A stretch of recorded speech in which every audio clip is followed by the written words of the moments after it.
¿Sí me escuchan? Dios les bendiga, buenos días. Bienvenidos a Iglesia Gesell. Sí me llamo Roberto Carlos, pero no canto. No canto. A escondidas, a solas, en la regadera, sí. Pero enfrente de ustedes no me animaría. Y cuando canto, canto despacio para no arruinar las alabanzas. Así es de que, bienvenidos hermanos, una vez más, a la Iglesia de Cristo, Iglesia Gesell de Santa Rosa. Y pueden abrir sus Biblias, hermanos, en Mateo capítulo 5, en el Evangelio de Mateo capítulo 5.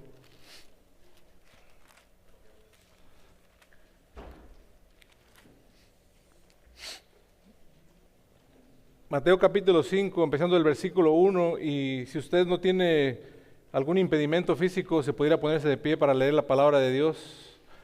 Mateo capítulo 5, y leeremos del versículo 1 al 5. Y dice así la palabra de Dios, honrando al Padre, al Hijo y al Espíritu Santo. Viniendo la multitud, subió al monte y sentándose, vinieron a él sus discípulos. Y abriendo su boca les enseñaba diciendo: Bienaventurados los pobres en espíritu, porque de ellos es el reino de los cielos. Bienaventurados los que lloran, porque ellos recibirán consolación. Bienaventurados los mansos, porque ellos recibirán la tierra por heredad. Amén. Este es el versículo de hoy, hermano, la tercera bienaventuranza, cuarto mensaje en las bienaventuranzas del Sermón del Monte. Y bienaventurados los mansos, porque ellos recibirán la tierra por heredad. Vamos a orar antes de empezar, hermanos. Padre, una vez más venimos delante de tu presencia en el nombre de tu Hijo Jesucristo. Primeramente para darte gracias por la salvación de nuestra alma y el perdón de nuestros pecados.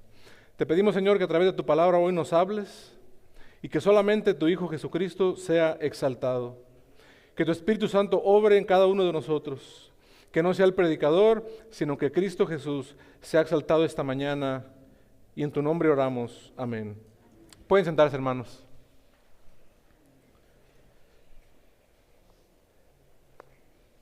¿Alguien viene por primera vez a la iglesia hoy? ¿Alguien que venga por primera vez? ¿Nadie? Si les da pena levantar su mano, no se preocupen, las bienaventuranzas también son para ustedes, para creyentes y no creyentes, para creyentes e incrédulos. Esta palabra es para todos. Como ustedes saben, en las últimas semanas hemos estado en las bienaventuranzas, que es como inicia el Sermón del Monte. Y hemos visto que las bienaventuranzas describen las cualidades del carácter que deben definir o marcar la vida de un cristiano, de todo ciudadano del reino de los cielos. Y hace 2 semanas el pastor Israel nos hablaba de la primera bienaventuranza. Bienaventurados los pobres en espíritu.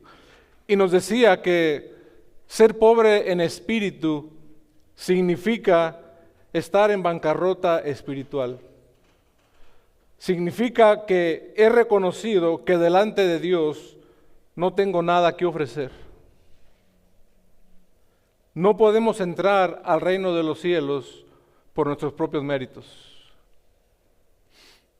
La semana pasada, el pastor Tomás, o Tom, soy mejor Tomás, nos hablaba de aquellos que lloran, la segunda bienaventuranza, y específicamente de aquellos que lloran por el pecado, por su pecado. Y nos daba el ejemplo del rey David cuando cometió asesinato y adulterio, allá en 2 de Samuel capítulo 11. Y como ustedes saben, Dios envía al profeta Natán para hacerle ver su pecado. Y David reconoce su pecado y al escribir el Salmo 51, versículo 1, David dice, reconociendo su pecado: ten piedad de mí, oh Dios, conforme a tu misericordia, conforme a tu multitud, a la multitud de tus piedades, borra mis rebeliones. David dice, conforme a tu misericordia. ¿Por qué no dijo David, conforme a la ley de Moisés? ¿Por qué no dijo David, conforme al Levítico? Ay, no, ahí no. ¿Por qué dijo conforme a tus misericordias? Porque conforme a la ley, David debía morir. Eso es lo que la ley dice. David debía morir. Él mismo lo reconoció. De acuerdo a la ley, no había ofrenda, no había sacrificio, no había holocausto que David pudiera ofrecer. No había nada que absolviera a David de su pecado. Y David mismo lo reconoce en el mismo Salmo 51, versículos 16 y 17. Y dice David, porque no quieres sacrificio, que yo lo daría. No quieres holocausto. Los sacrificios de Dios son el espíritu quebrantado. Al corazón contrito y humillado no despreciarás o no desprecias tú, oh Dios. David dice, yo estoy dispuesto a hacer obras, a hacer un sacrificio, a hacer un holocausto por mis pecados, pero yo he entendido que no te agrada. Lo que te agrada a ti es un espíritu quebrantado, es un espíritu derrumbado, hecho trizas por el pecado, un corazón arrepentido y humillado delante de ti por causa del pecado. David sabe que no puede hacer nada para agradar a Dios más que reconociendo su pecado y pidiendo perdón. Si tú no has pasado por esto, no puedes ser manso. No puedes ser manso, no puedes ser humilde. No recibirás la tierra por heredad. Y no puedes ser manso porque si no has reconocido tu pecado, si no te has arrepentido delante de Dios, no puedes estarte conformando a la imagen de Cristo, al carácter de Cristo, no puedes. Necesitas andar con Él, necesitas caminar con Él, tener comunión con Él, necesitas a Cristo para poder ser manso. Porque esto es un regalo de Dios, esto no es algo que el hombre hace, no sale de Él, necesita de Dios, necesita a Cristo Jesús. ¿Qué significa la palabra manso? En griego, praus. La mansedumbre implica humildad, como dice Pablo en Romanos 13, que no tengamos un alto o un más alto concepto de nosotros mismos que aquel que debemos tener, sino que pensemos de nosotros mismos con cordura. En algunas traducciones dice con moderación.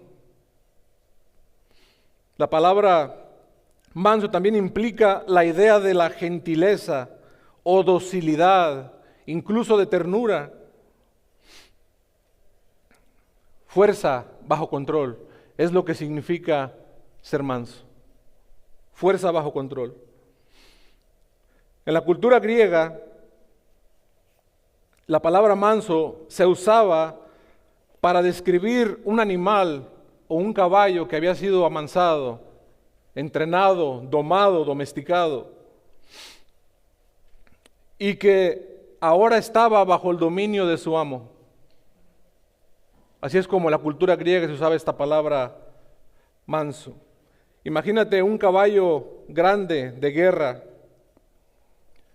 el jinete se le sube y le pega en su costado para que empiece a andar.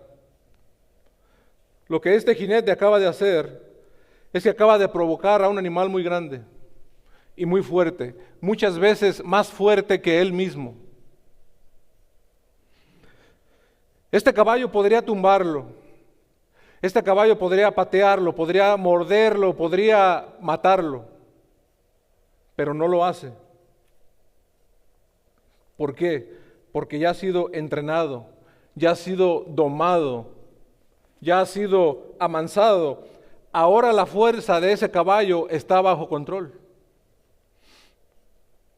Está bajo el control de su amo.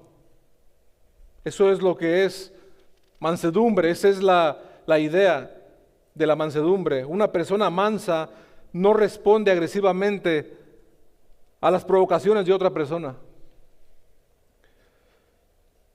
Pero no porque sea débil, no porque sea cobarde, no porque no tenga carácter, no es porque tenga miedo a la confrontación, sino porque su carácter está bajo control. Ahora tiene dominio propio, ahora puede controlar su carácter. ¿Por qué? Porque ha aprendido de Cristo. Ahora está bajo el control del Espíritu Santo. Porque como dice Gálatas 5:23, la mansedumbre es fruto del Espíritu Santo. No es fruto del hombre, es fruto del Espíritu Santo. Solamente Dios puede dar esa mansedumbre al ser humano. Y así como el caballo fue amansado y entrenado, e incluso tiene un freno para que su amo lo conduzca, nosotros tenemos la palabra de Dios para ser guiados. Y tenemos el Espíritu Santo que nos frena de pecar.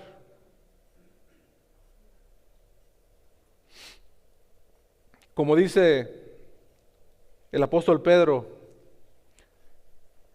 que Jesús nos dejó ejemplo para que sigamos sus pisadas, el Espíritu Santo nos guía a toda verdad y a toda justicia. El Espíritu Santo nos hace sentir cuando estamos haciendo algo mal, cuando estamos pecando. Y nos frena de continuar. Nada más que a veces somos cabezones y contristamos al Espíritu Santo, llevándole la contraria y queriendo vivir como queramos. Entonces, hermanos, la palabra manso transmite un sentido de gentileza, humildad y fuerza controlada. La mansedumbre, en el sentido bíblico, no se trata de ser tímido o fácilmente manipulado. Por el contrario, refleja una disposición de humildad y confianza en Dios, una voluntad mía que se somete a la voluntad de Dios, una actitud gentil hacia los demás. Imagínate, en el contexto cultural en el que habla aquí Jesús, en la época de Jesús, la mansedumbre no era algo necesariamente una virtud apreciada. Recuerden que los judíos estaban bajo el dominio de Roma, bajo la opresión de Roma. El imperio romano más bien valoraba el poder y la dominación hacia los demás. La mansedumbre no era algo que se pudiera apreciar tanto en esos tiempos. Imagínate que tú te pones una meta en tu vida y tú quieres conquistar el mundo. Tú quieres que gente te siga, tú quieres conquistar el mundo. Tienes como meta conquistar el mundo, pero para lograr esa meta, ¿qué cualidades tendrías que tener para lograr esa meta? Según el mundo, tendrías que ser ambicioso. Tendrías que ser ambicioso, alguien que tiene una meta clara y se esfuerza por lograrla. Sería bueno ser ambicioso, sería una buena cualidad, porque si no te desanimarías en el primer desafío que enfrentaras. También tendrías que ser una persona fuerte, agresiva, una persona inteligente para poder desarrollar una estrategia buena para conquistar el mundo. Que seas un buen líder, que puedas arrastrar mucha gente, que mucha gente te pueda seguir, que siga tu causa, que apoye tu causa. Tendrías que ser una persona inteligente, un buen líder, donde la gente ponga su vista y diga, yo quiero seguir a este. También tendrías que tener recursos a tu disposición y otras cualidades parecidas para conquistar el mundo.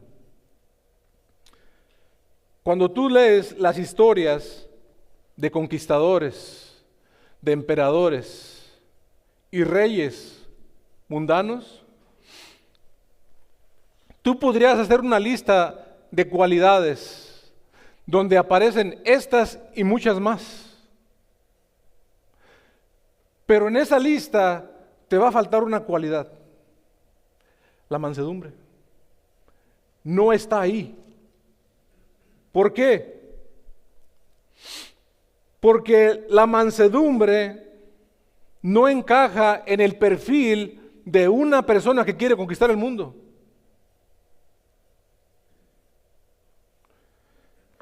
Esta bienaventuranza nos llama a los creyentes a una vida de humildad y gentileza en nuestras interacciones con los demás. Efesios capítulo 4, versículo, si me acompaña ahí, 1 y 2, a Efesios capítulo 4, versículo 1 y 2 dice: yo pues, preso en el Señor, aquí hablando Pablo, os ruego que andéis como es digno de la vocación con que fuisteis llamados, con toda humildad y mansedumbre, soportándoos con paciencia los unos a los otros en amor. De manera similar, también el apóstol Pedro, en Primera de Pedro, capítulo 3, versículo 15, dice lo siguiente: sino santificad a Dios el Señor en vuestros corazones y estad siempre preparados para presentar defensa con mansedumbre y reverencia ante todo el que os demande razón de la esperanza que hay en vosotros.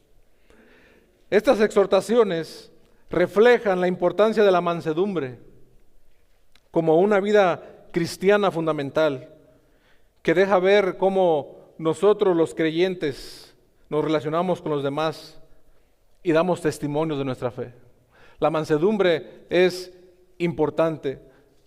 Tú puedes ser un apologista, puedes defender su fe y no ser manso. Se los digo por experiencia.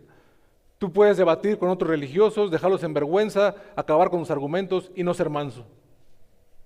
Tú puedes hacer eso.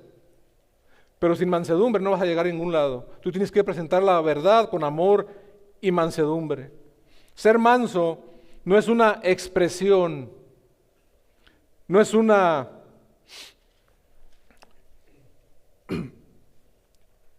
experiencia, no es solo soportar ofensas porque no me queda de otra, sino hacerlo de buen agrado.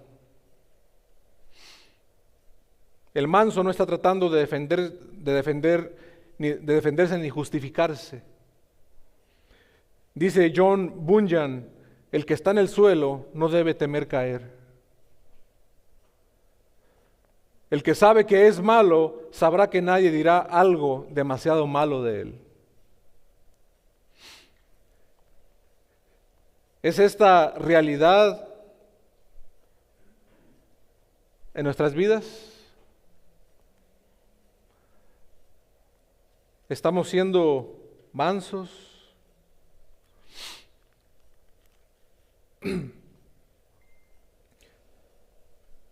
¿Cuántos aquí están experimentando en su vida diaria, en medio de sus dificultades, una actitud defensiva? Autojustificándose, defendiéndose y acusando a otros en lugar de reconocer su propia condición pecaminosa. Dice un proverbio: el impío corre aunque nadie lo persiga. Muchas veces estamos acusando a los demás, nuestra culpabilidad nos hace escondernos, pero apuntamos a otros peores que nosotros. El que es manso tiene la mira en el futuro que Dios ha preparado. La mansedumbre es fuerza bajo control, no es señal de debilidad, ni timidez, ni de temor, sino una indicación de que sabemos de dónde proviene nuestra verdadera fortaleza. El corazón manso y humilde reconoce su pecado y se aparta de él. Estos son los que heredarán la tierra.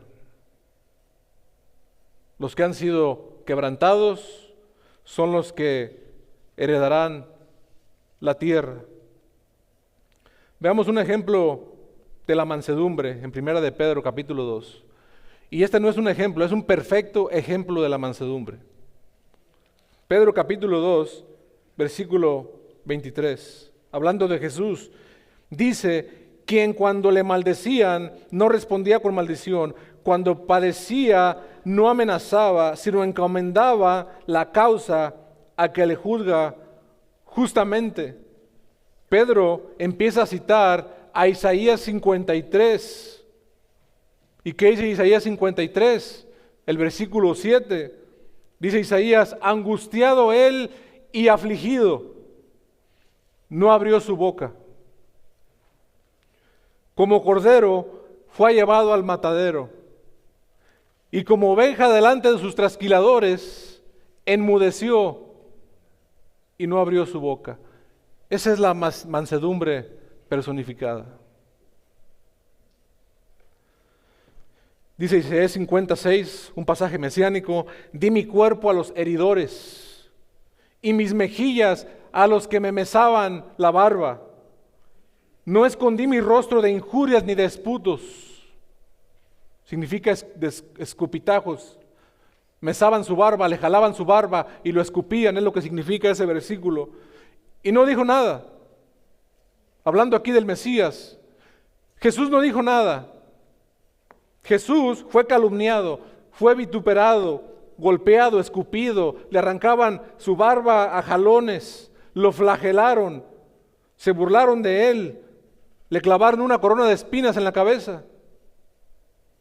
¿Y no dijo nada? No dijo nada. Después lo clavaron a la cruz, de pies y manos, lo hirieron en el costado con una lanza, pero él ya había expirado. Jesús derramó su sangre por pecadores como yo, en mansedumbre. Jesús era y es Dios.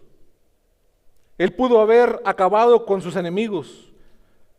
Él tenía el poder, pero no lo hizo, porque su poder estaba bajo control. Su poder estaba bajo control. Jesús vino con una misión, a salvar lo que se había perdido. Y su llamado sigue en pie. Él sigue salvando a los perdidos, a los que se arrepienten, a los que se duelen por su pecado, a los que confían en Él, a los que creen en su sacrificio, a los que creen en Jesucristo, el Hijo de Dios, que murió por sus pecados. Él sigue salvando. Todavía está disponible eso que ofrece Jesús, salvación. Jesús era manso. Y Él lo dijo. Regresemos a Mateo, capítulo 11.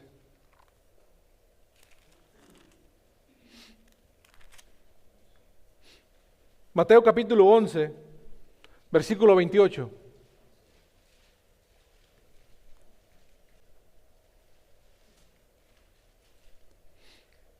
Dice, versículo 28, 11:28 de Mateo, venid a mí todos los que estáis trabajados y cargados, y yo os haré descansar. Llevad mi yugo sobre vosotros y aprended de mí, que soy manso y humilde de corazón, y hallaréis descanso para vuestras almas, porque mi yugo es fácil y ligera mi carga. Jesús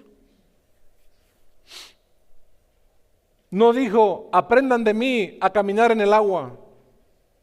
Jesús no dijo, aprendan de mí cómo levantar muertos. No dijo, aprendan de mí cómo parar tempestades y que todo se convierta y se vuelva en bonanza. Él dijo, aprended de mí que soy manso y humilde de corazón. Esa es una conducta que glorifica a Dios.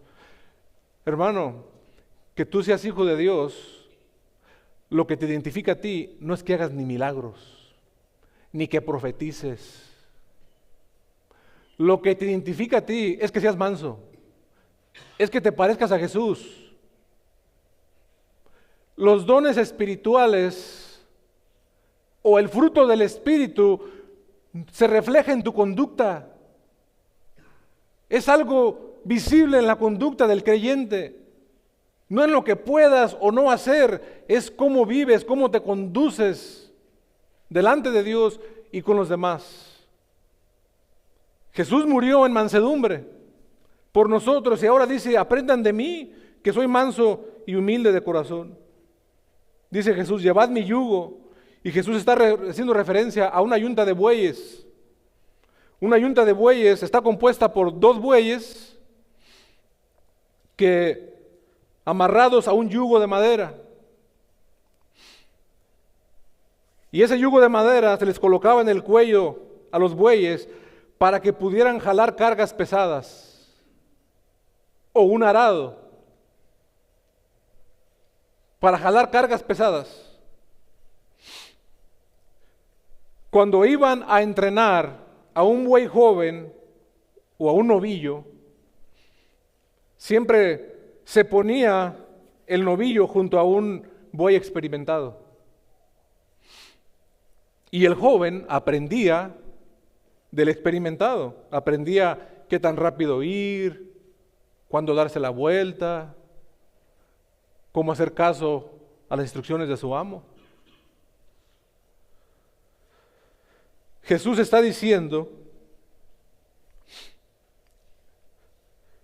hay quienes están muy trabajados, se esfuerzan mucho, están cargados, están cansados,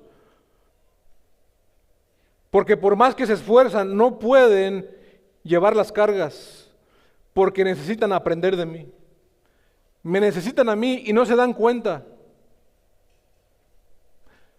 Miren este cuadro, hermanos, del versículo 28. Jesús viendo las multitudes, venid a mí, los que estáis trabajados y cansados. ¿A quién está mirando Jesús? A un montón de novillos que no pueden con sus cargas. Están jalando cargas imposibles. Están luchando en la vida, pero no saben cómo, porque necesitan a aquel que de veras puede llevar sus propias cargas. Al buey fuerte y experimentado. Y en ese momento hay muchos que quieren llevar su vida como quieren, pero no pueden llevar esas cargas de la vida. Y dice Jesús, vengan a mí, los veo cansados, están cargados, están trabajados, se han esforzado mucho, pero no me han tomado en cuenta. Vengan a mí y yo llevaré sus cargas. No pueden. Lleven mi yugo, porque es fácil porque yo voy a tu lado y tú vas a cargar solamente lo que tú puedes, lo que no puedes lo llevo yo.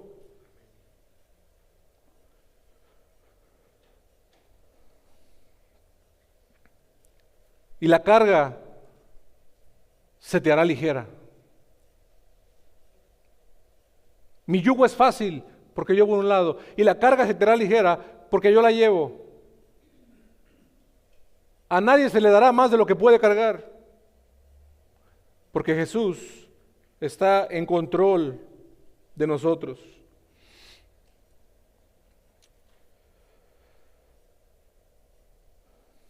Cuando aprendemos del buey experimentado,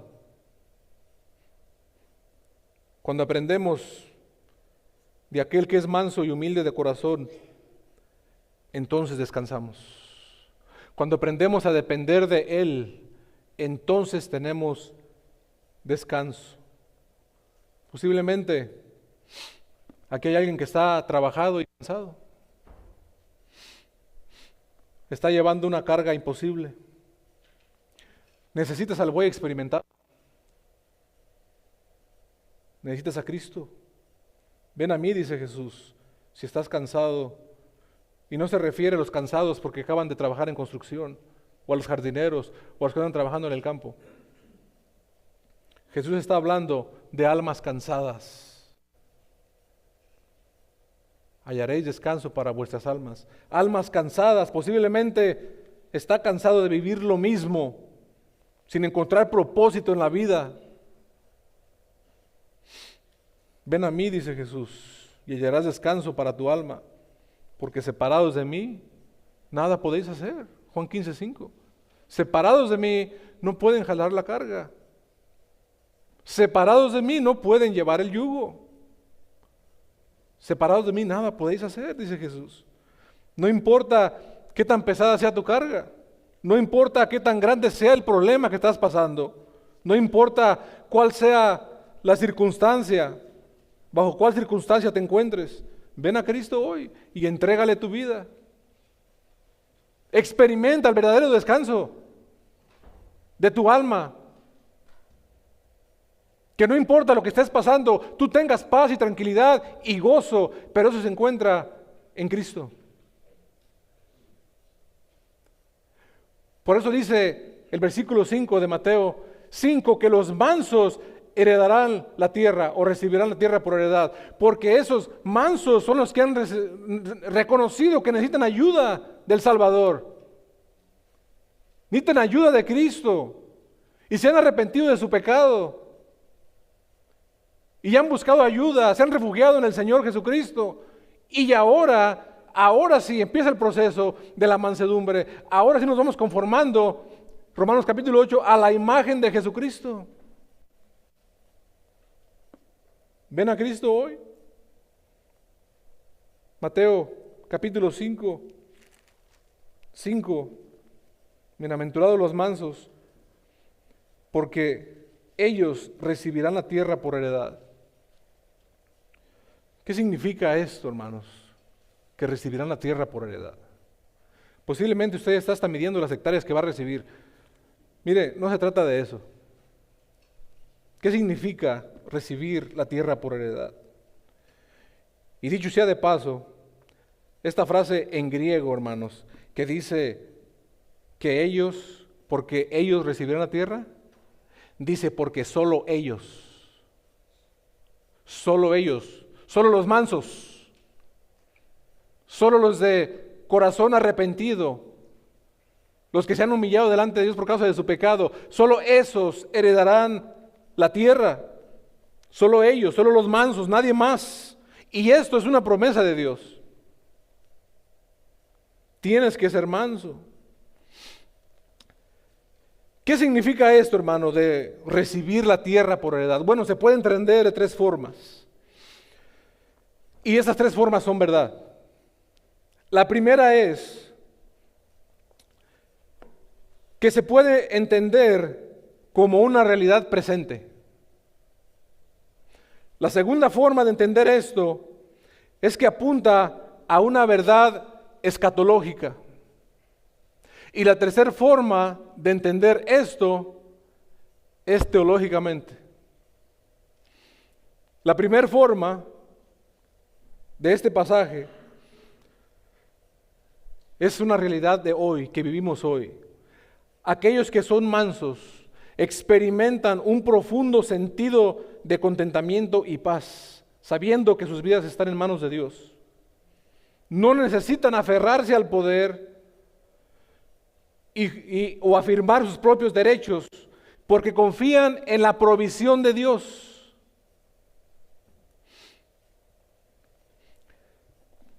¿Estás en paz interiormente? Y esta confianza te permite navegar en los desafíos de la vida con un espíritu calmado, gentil, dócil, porque estás en paz. Estás en paz con Dios. La segunda forma de ver esta expresión o esta frase es escatológicamente. La palabra escatología viene de dos palabras griegas: escatos, último o últimos, logia, estudio. Estudio de los últimos días quiere decir escatología. Estudio de las cosas finales. Esta frase apunta a la esperanza de cielos nuevos y tierra nueva. Cuando dice que heredarás la tierra, está hablando del reino de Dios, no de un pedazo de tierra en Palestina. Está hablando del reino de Dios, cielos nuevos, tierra nueva, porque es algo futuro, por eso es algo escatológico. Cielos nuevos y tierra nueva. Y esta frase apunta a esa esperanza donde el pueblo de Dios habitará en perfecta paz y justicia, como dice Apocalipsis 21, versículo del 1 al 4. que ya lo leerán ustedes después. Allí moraremos todos los que pertenecemos a Cristo, aquel quien es descrito como manso y humilde de corazón. Nosotros los que hemos creído en Cristo y andamos con Él, así como el novillo con el experimentado, y vamos aprendiendo de Él y siendo más mansos cada vez, nos empezamos a alinear con el carácter de Cristo y los valores de su reino, de ese reino que dice que vamos a heredar. La tercera forma de ver esta frase de que recibirán los mansos la tierra por heredad, esa tercera forma es teológicamente. ¿Qué significa teología? En pocas palabras, el estudio profundo de Dios. Y las bienaventuranzas de Jesús enfatizan que la verdadera bienaventuranza, la verdadera felicidad, que es lo que significa bienaventurados, macarios, felices, esa felicidad verdadera se encuentra en cualidades y experiencias que el mundo muchas veces pasa por alto o desprecia. El mundo desprecia ser manso.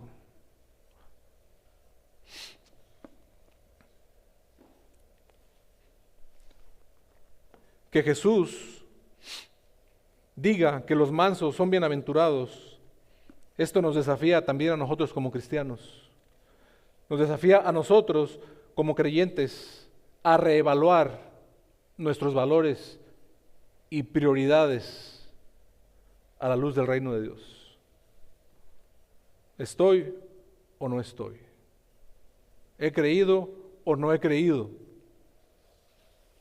¿Me estoy conformando a la imagen de Cristo? ¿Estoy siendo manso? La promesa de que los mansos heredarán la tierra es un recordatorio de la fidelidad de Dios y el triunfo final de su reino. Él triunfará y reinaremos con Él. El reino de Dios será establecido en su plenitud y aquellos que han confiado en Cristo, solo aquellos que han confiado en Cristo, reinarán con Él en esa tierra nueva, es decir, en su reino. Por eso dice en Apocalipsis 5:10, y nos ha hecho reyes, nos ha hecho para nuestro Dios reyes y sacerdotes, y reinaremos sobre la tierra. Aunque la mejor traducción que concuerda con Éxodo 19 es, como dice la Biblia de las Américas, y los has hecho un reino y sacerdotes para nuestro Dios, y reinarán sobre la tierra. ¿Cuál tierra? Esa tierra nueva, ese reino que será establecido por el mismo Cordero. Esa es la tierra que recibimos por heredad, los mansos, el reino de Dios, y reinaremos con Cristo, junto con Él. Y ahí sí, literalmente, andaremos como un novillo al lado del buey experimentado. Pero mientras, debemos tratar de conformar nuestro carácter a la imagen de Cristo a través de su palabra. En conclusión, Mateo 5 encierra una verdad profunda sobre la naturaleza del reino de Dios y el carácter de aquellos que pertenecen a Él. El carácter de los que pertenecen a ese reino, una cualidad es la mansedumbre. Esa tierra que recibiremos por heredad no es otra cosa que el reino de Cristo y reinaremos con Él. Te pregunto yo, ¿eres manso? ¿Te has arrepentido? ¿Tu pecado te hace llorar? ¿Hay aflicción en tu alma por tu pecado? ¿Te has rendido delante de Dios pidiéndole perdón para que salve tu alma? A muchos nos duele el cuerpo, pero Jesús está hablando de un descanso del alma, donde existe la verdadera paz y felicidad delante de Dios. Ven a Cristo hoy, arrepiéntete y recíbelo como Señor y Salvador si no lo has conocido. Vamos a orar, hermanos. Padre, te damos gracias una vez más por tu palabra. Oh Señor, ayúdanos a ser más como tú, a ser más humildes, mansos de corazón, como dice tu palabra. Enséñanos a parecernos más a ti y que podamos reflejar esa mansedumbre que viene del cielo, que tu luz brille a través de nosotros y que el mundo pueda ver esa luz y que muchos vengan a tus pies para tu gloria. Señor, y si alguien ha sido tocado en su corazón por tu palabra, dale ese anhelo de querer venir a tus pies, rendirte su vida a ti, Señor, y que sea salvo. Gracias, Padre, te damos en el nombre de Jesús. Amén.